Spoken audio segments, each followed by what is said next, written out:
यह बात इसीलिए बता रहे हैं कि भगवान की माया कैसी विचित्र है। नारद जी को क्या लगा? माल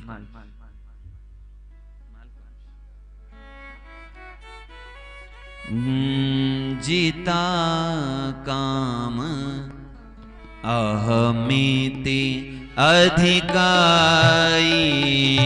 जीता काम अहमिति अधिकाई, जीता काम अहमिति अधिकाई, जीता काम जिता काम। नारद जी को क्या अहंकार हो रहा है? जिता काम अहम इति अधिकाई। नारद जी को अभिमान हो गया, मैंने कामदेव को जीत लिया। और इस अभिमान में ही नारद जी हाथ में वीणा लेकर के भगवान विष्णु के पास जा रहे हैं। एक बार कर तल बर बीना, एक बार कर तल बर बीना, गावत हरि गुण गान प्रवीणा, गावत हरि गुण गान प्रवीणा। क्षीर सिंधु गवने मुनि नाथा, क्षीर सिंधु गवने मुनिनाथ, जहाँ बस श्रीनिवास श्रुति माता, जहाँ बस श्रीनिवास श्रुति माता। एक बार एक बार एक बार कर तल। एक बार की बात है, नारद जी महाराज हाथ में वीणा लेकर के और भगवान नारायण के गुण गाते गाते कहां जा रहे हैं? जहां बस श्रीनिवास श्रुति माता, जहां भगवान नारायण विराजमान है। भगवान नारायण का दर्शन करने के लिए देवर्षि नारद जी भगवान नारायण के पास गए। और जैसे ही भगवान नारायण के दर्शन किए, प्रणाम किया, जैसे ही नारद जी आए वैसे ही लक्ष्मी जी उठकर चली गई अंदर। क्या? भगवान नारायण के पास बैठी हुई लक्ष्मी जी अंदर चली गई। कब? जैसे ही नारद जी आए। नारद जी को यह बात अच्छी नहीं लगी। नारद जी ने भगवान ने कहा, ना हम बिटो नवा धूर्त तापसो हम जगत गुरु।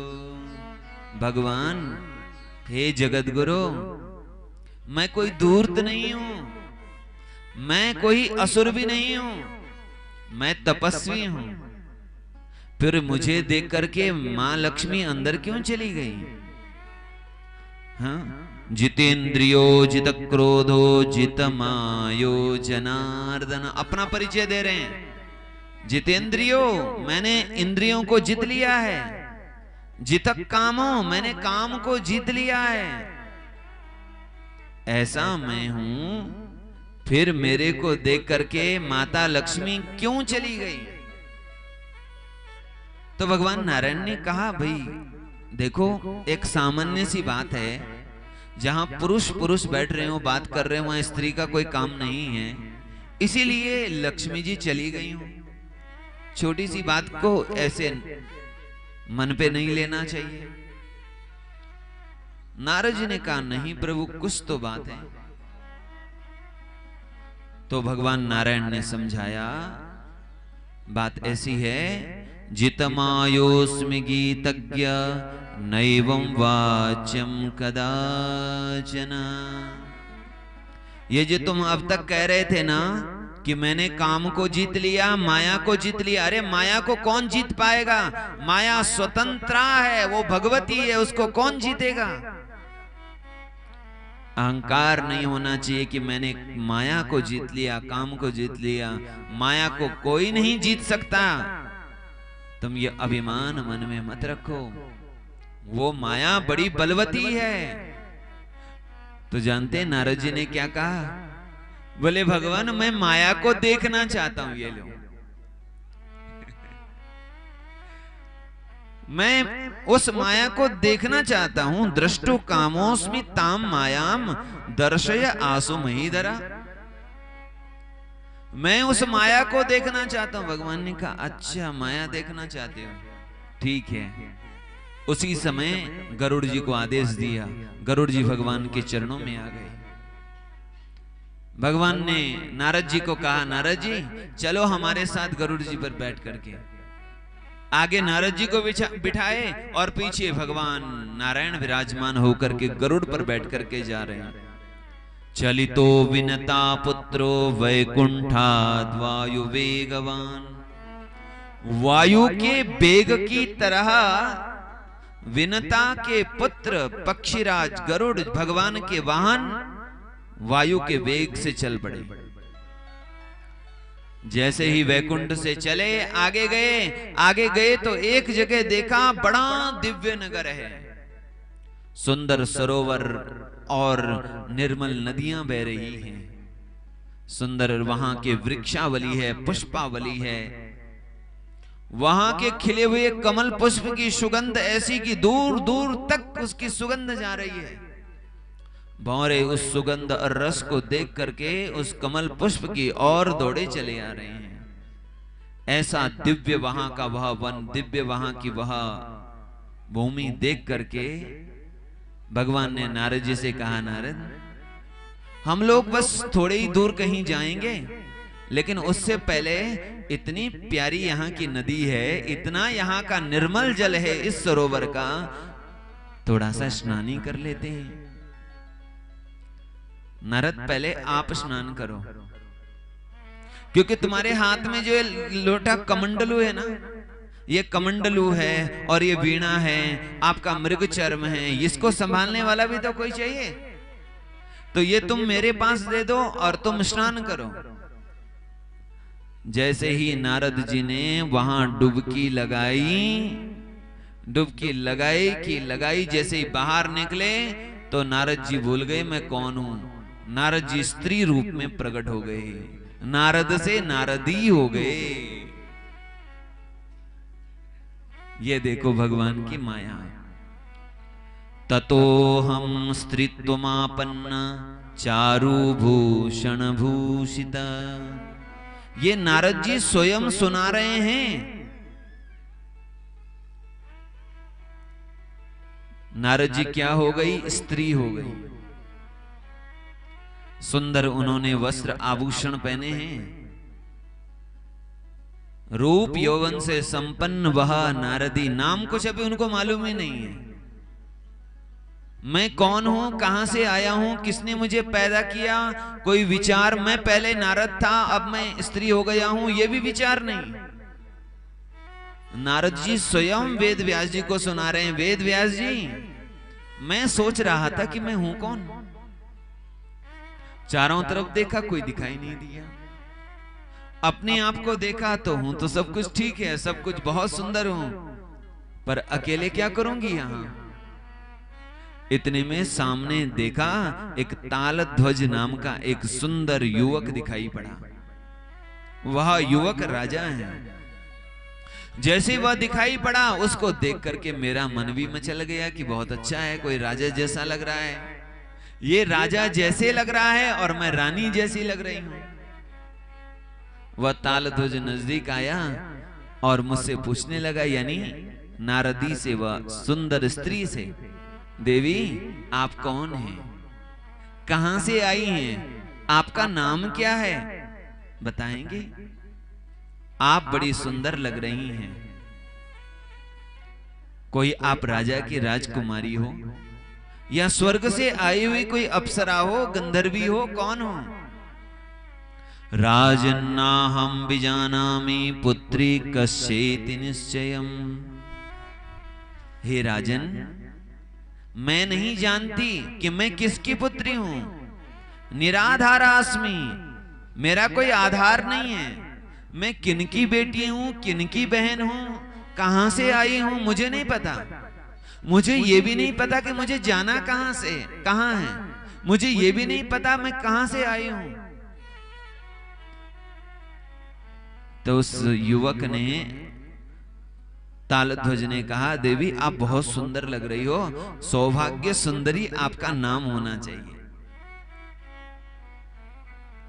और यदि आपका कोई नहीं है तो आप मेरे राज्य में चलिए। और वह सौभाग्य सुंदरी यानी नारद जी ही सौभाग्य सुंदरी बनी है। वह सौभाग्य सुंदरी उस तालध्वज के साथ चली गई। उसके राज्य में जब आई, वहां नारदी का यानी वो सौभाग्य सुंदरी का और तालध्वज का विवाह हुआ। बड़े आनंद से विवाह उत्सव मनाया गया।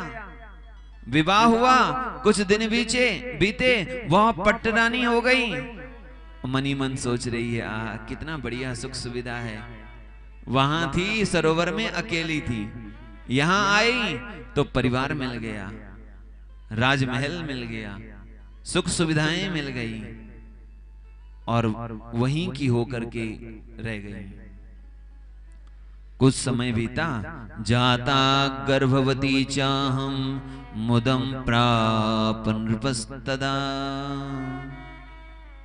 कुछ समय बीता कि मैं गर्भवती हो गई। वह नारदी सौभाग्य सुंदरी गर्भवती हो गई, एक बालक को जन्म दे दिया। बालक हो गया, बड़ा हुआ, तब तक दूसरे बालक को भी जन्म दे दिया 2 साल बाद। ध्यान से सुनिए भगवान की माया क्या क्या कराती है।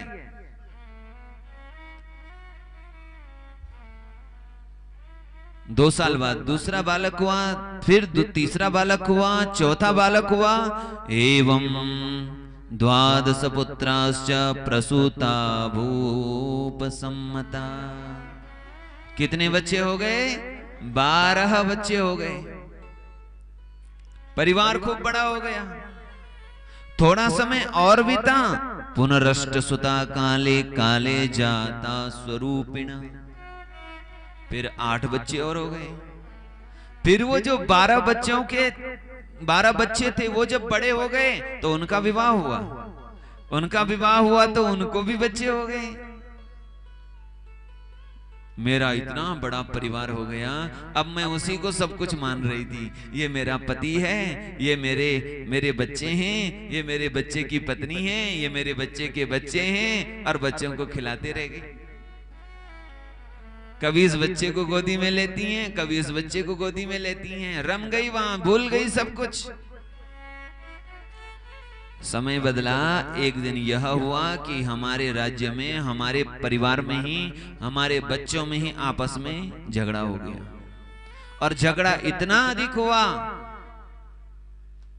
कि दुश्मनों ने आकर के, शत्रुओं ने आकर के आक्रमण बोल दिया। और मम पुत्रांश्च पौत्रांश्च निर्गता नगरात् तदा हताते हतारणे सुता सर्वे वैरिणा कालयो गता। समय से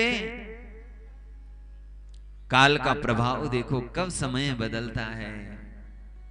मेरे सारे बच्चे मारे गए, मेरे बच्चों के पुत्र भी, पौत्र भी, सब के सब मारे गए। बचा कौन? मैं, सौभाग्य सुंदरी यानी नारदी, और शेष कौन? तालध्वज। दोनों के दोनों पति पत्नी ही शेष रहे। नगर से चले आए, राज्य से, और रोते रोते फिर वहीं सरोवर के पास में आ गए। दोनों रो रहे थे, इतने में भगवान वृद्ध ब्राह्मण का वेश बना के आ गए और सौभाग्य सुंदरी से कहने लगे, देवी आप क्यों रो रही हो, क्या बात है? किम विधि शशि तन्वंगी भ्रमोयम प्रगटीकृत। आप कुछ समझे कि नहीं? आपको कौन सा भ्रम हुआ है, समझ रहे हो? अच्छा, नहीं समझ में आ रहा तो कोई बात नहीं, तुम एक बार फिर सरोवर में स्नान करो। और हां, तुम्हें अपने बच्चों को तर्पण भी देना है ना। जिनके लिए तुम रो रहे हो, बिलख रहे हो, उनको शांति देनी है तो तर्पण भी तो दोगे। तो सौभाग्य सुंदरी ने कहा, महाराज रोते रोते हाँ कुछ करूंगी, उनको शांति मिलेगी। मेरा पूरा परिवार नहीं रहा, रो रही थी।